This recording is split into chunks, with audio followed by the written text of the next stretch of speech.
السلام علیکم اسٹوڈینٹس، آج ہم اردو بے کی قندیل ادب کے صفحہ نمبر 84 اور 85 پر دیے گئے رموز اوقاف کی آزمائش کو حل کریں گے۔ سوال نمبر 1، سکتہ، وقفہ اور رابطہ کے فرق کو مثالوں کے ساتھ بیان کریں۔ یعنی ہم نے سکتہ، وقفہ اور رابطہ کے درمیان فرق واضح کرنا ہے کہ ان تینوں میں کیا فرق ہے۔ ہیں تو تینوں ٹھہراؤ، لیکن ان کا بنیادی فرق کیا ہے ہم نے مثالوں سے بیان کرنا ہے۔ سب سے پہلے ہے سکتہ۔ سکتہ سب سے چھوٹا ٹھہراؤ، مثلاً بھوک پیاس نے میرا برا حال کر دیا۔ آگے ہے وقفہ، سکتے سے کچھ زیادہ ٹھہراؤ، مثلاً حالی کی کتاب بانگ درا، بال جبریل اردو کی اعلیٰ کتابیں ہیں۔ اسی طرح آپ نے رابطہ کی تعریف لکھنی ہے اور اس کی مثالیں دینی ہیں۔ آگے ہے سوال نمبر 2، سوالیہ اور ندائیہ علامات کی وضاحت کریں، مثالیں بھی دیں۔ ہم نے سوالیہ اور ندائیہ کی علامتوں کی وضاحت کرنی ہے کہ یہ علامتیں کہاں پر اور کیسے استعمال کی جاتی ہیں اور اس کی مثالیں بھی دینی ہیں۔ پہلے ہے سوالیہ۔ سوال کے اظہار کے لیے یہ علامت سوالیہ جملے کے آخر میں لگائی جاتی ہے، مثلاً کیا آپ کھانا کھا چکے ہیں؟ تو یہ ہم نے سوالیہ علامت کا استعمال کیا۔ اسی طرح آگے ہے ندائیہ۔ آپ نے ندائیہ کی تعریف لکھنی ہے اور اس کا استعمال کرنا ہے۔ سوال نمبر 3، کوسین اور واوین سے کیا مراد ہے؟ تو پہلے ہے واوین۔ قول و اقتباس کو نمایاں کرنے کے لیے یہ علامت کسی کے قول کو اسی کے الفاظ میں تحریر کرنے کے بعد اول و آخر میں لگائی جاتی ہے۔ جیسا کہ آپ صلی اللہ علیہ وسلم نے فرمایا، جنت ماں کے قدموں تلے ہے۔ اب حضور صلی اللہ علیہ وسلم کے قول کو نمایاں کرنے کے لیے ہم نے تحریر کرنے کے بعد اس کے اول اور آخر لگا دیا۔ اسی طرح آپ کوسین کی وضاحت کریں گے اور اس کی مثالیں بھی دیں گے۔ آگے ہے صفحہ نمبر 85۔ سوال نمبر 4، تفصیلیہ کی تعریف کریں اور مثالیں بھی دیں۔ تفصیلیہ ہمیں پتہ ہے کسی بھی بات کی تفصیل کو ظاہر کرنے کے لیے یہ علامت استعمال کی جاتی ہے۔ آپ نے اس کی تعریف لکھنی ہے اور مثالیں دینی ہے۔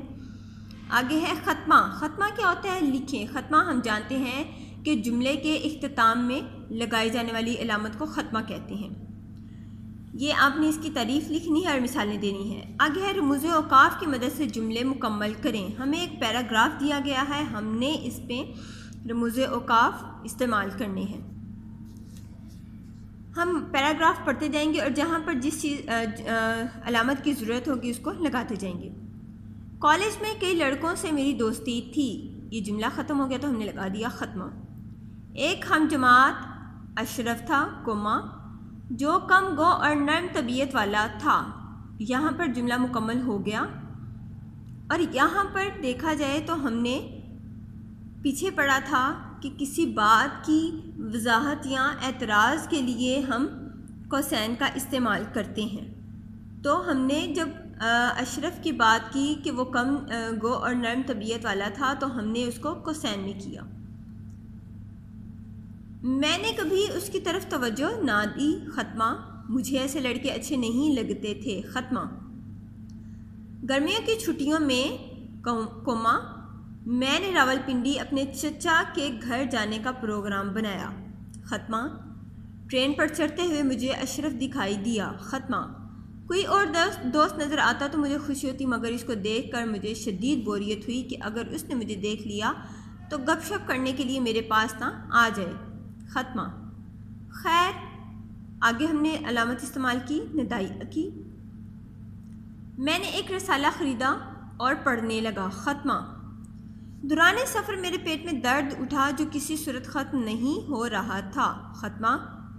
راستے میں جب اسٹیشن پر گاڑی رکی تو میں نے گاڑی سے باہر آ گیا کیونکہ میں پیٹ کے درد سے دہرا ہو رہا تھا، ختمہ۔ میں مشکل سے ایک بینچ تک پہنچا اور اس پر لیٹ گیا، ختمہ۔ پلیٹ فارم پر موجود لوگوں میں سے کسی نے مجھ پر توجہ نہ دی، ختمہ۔ اچانک ایک آواز آئی، تفصیلیہ کی علامت۔ آگے ہم نے سلیم بھائی مخاطب کیا ہے تو یہاں پر ہم لگائیں گے ندائیہ کی علامت. خیریت تو ہے؟ کیا ہوا آپ کو؟ یہ ہم نے سوال کیا ہے تو اس کے بعد ہم نے سوالیہ علامت کا استعمال کیا، اور چونکہ ہم نے اشرف جو ہمیں آواز سنائی دی گئی تھی تو اس کو ہم نے تحریر کیا ہے تو اس کے ارد گرد اول و آخر ہم نے واوین کا استعمال کیا. میں نے ادھ کھلی آنکھوں سے دیکھا کوما پیٹ پر ہاتھ رکھا اور بے ہوش ہو گیا. ختمہ. اگلے روز آنکھ کھلی تو ہسپتال میں تھا. ختمہ. اشرف اسی شہر کا رہنے والا تھا. ختمہ. وہ اسٹیشن سے مجھے ہسپتال لے آیا تھا اور ڈاکٹر نے بروقت میرا اپینڈکس کا آپریشن کر دیا. کوما جس کے لیے رقم کا انتظام بھی اشرف نے کیا. ختمہ. اگر بروقت آپریشن نہ ہوتا تو میری آنکھ پھٹ سکتی تھی. کوما جو میرے لیے جان لیوا ثابت ہوتی. ختمہ. اس وقت سے اشرف میرا دوست ہی نہیں محسن بھی ہے. ختمہ. جی اسٹوڈنٹ سے ہم نے پیراگراف پڑھا، جہاں پر ہمیں جس علامت کی ضرورت تھی ہم نے اس کا بھی استعمال کیا. اسی طرح سے آپ نے مکمل آزمائش کا مطالعہ کرنا ہے، اس کو حل کرنا ہے کتاب پر اور اس کو یاد بھی کرنا ہے. یہ تھا آپ کا آج کا کام. اللہ حافظ.